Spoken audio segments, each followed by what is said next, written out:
Trump's latest Truth Social post is being marketed as restraint, even sobriety, by the same political and media ecosystem that has spent years normalizing his impulsiveness as strength. But if you read the statement like an adult, like someone who understands what words mean when they're attached to ships, sanctions, and human lives, it's not restraint. It's a pressure campaign dressed up as peace. Trump says he will extend the ceasefire while ordering the military to continue the blockade and remain ready and able. That combination is not a ceasefire in any meaningful sense.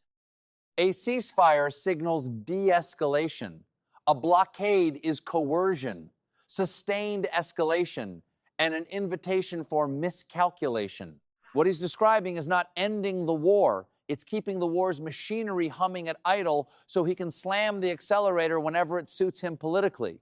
The most important part of his message isn't the promise to pause. It's the structural dodge he's building into the pause. Indefinite is the word that should make everyone's skin crawl, because indefinite is how Trump avoids accountability. It's how he turns a decision into a vibe. It's how he gives himself maximum discretion while denying the public anything measurable. No deadline, no benchmarks, no defined diplomatic track, no publicly articulated conditions for lifting the blockade, no explanation of what constitutes a unified proposal, and no clarity on who exactly has authority on either side to accept one. When you remove timeframes and definitions, you remove democratic oversight. You also remove the ability to call failure what it is, because every outcome becomes something Trump can rebrand as success. If talks sputter, he'll claim Iran couldn't get it together. If talks happen, he'll claim he forced them. If bombs fall, he'll claim he waited patiently. That's not policy. That's narrative control. And notice how quickly the conversation around the post concedes the core weakness. Even the pro-Trump voices admit that extending a ceasefire like this can take leverage away, because continuing the blockade may not be enough to keep a credible military threat in Iran's mind. That's the tell. The whole architecture here is leverage theater. Trump wants to look like he's holding all the cards without doing the hard part of diplomacy, building coalitions, setting realistic demands, offering reciprocal off-ramps, and accepting that durable deals usually require constraints on both sides. Instead, he's trying to substitute intimidation for strategy. The problem is that intimidation without a coherent, lawful endgame isn't strength. It's a trapdoor under your own feet. The segment also gestures at internal Iranian splits, civilian versus military power, factions competing, leadership uncertainty. If that's accurate, it makes Trump's posture even more reckless. Fragmented authority is exactly when you should avoid blunt force coercion that empowers the most militant actors. A blockade and open-ended threat language can strengthen hardliners who thrive on siege narratives because it lets them tell their own public, see, negotiation is humiliation, compromise is surrender, only force protects the country. If you actually want a deal, especially on nuclear issues, enrichment limits, stockpiles, you do not put diplomacy on a leash while letting militarized pressure define the entire environment. You create conditions where negotiators can credibly claim they gain something tangible in exchange for constraint. Trump's approach is the opposite.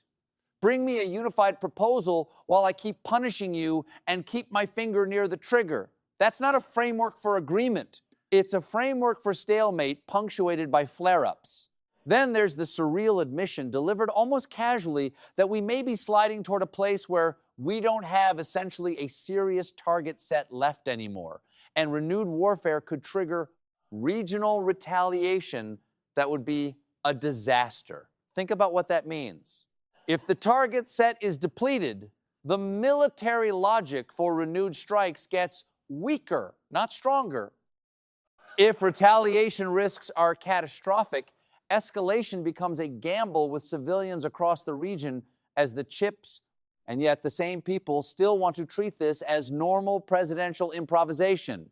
Extend the ceasefire, keep the blockade, let signal passing happen through intermediaries, and call it positive.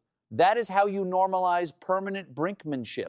You make the public accept that the United States can hover indefinitely between war and not war, with global shipping lanes and regional economies held hostage to one man's political needs. Because that's the part we cannot ignore. Trump's incentives are not aligned with stability. Even in the sympathetic analysis, the argument is essentially that the war was a war of choice. History will judge it harshly. Alliances are strained. Stockpiles are diminished. Global standing is down. And at best, the U.S. is lucky if we're not worse off. That's a devastating indictment, and it's coming from within a conversation that is not trying to indict him. This is what happens when you let MAGA foreign policy turn into an ego project. You don't get clean victories, you get self-inflicted damage and a mess that the next administration inherits. The hostage dimension makes the moral and strategic bankruptcy even clearer. The transcript notes Americans designated as wrongfully detained, talk of at least 6 Americans, and the uncertainty about whether detainees are even part of negotiations in any sustained way. In an actually serious diplomatic effort, the release of detainees is not a side quest. It's central. It's one of the few places where diplomacy can produce immediate, measurable human outcomes. Yet here, it's treated as an I haven't heard anything problem, while the conversation returns to leverage fantasies, more sanctions, more threats, more pressure. And that reveals the deeper sickness of Trumpism. It prefers coercive performance over accountable results. It prefers looking tough on television to doing the patient work that brings people home. Democrats and everyone who still believes in constitutional governance should be crystal clear about what's happening in this language. When a president says ceasefire and blockade in the same breath, he is trying to have it both ways. Claim the moral credit of restraint while retaining the operational posture of escalation. That is politically convenient and strategically dangerous. It also invites the worst habit of Trump's presidency, letting military actions drift into existence without transparent authorization, defined objectives, or clear endpoints.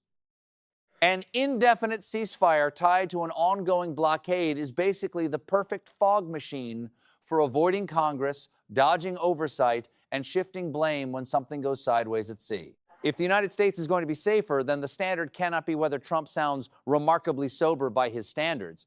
The standard has to be whether the policy is lawful, coherent, measurable, and aimed at a real end state rather than a permanent posture.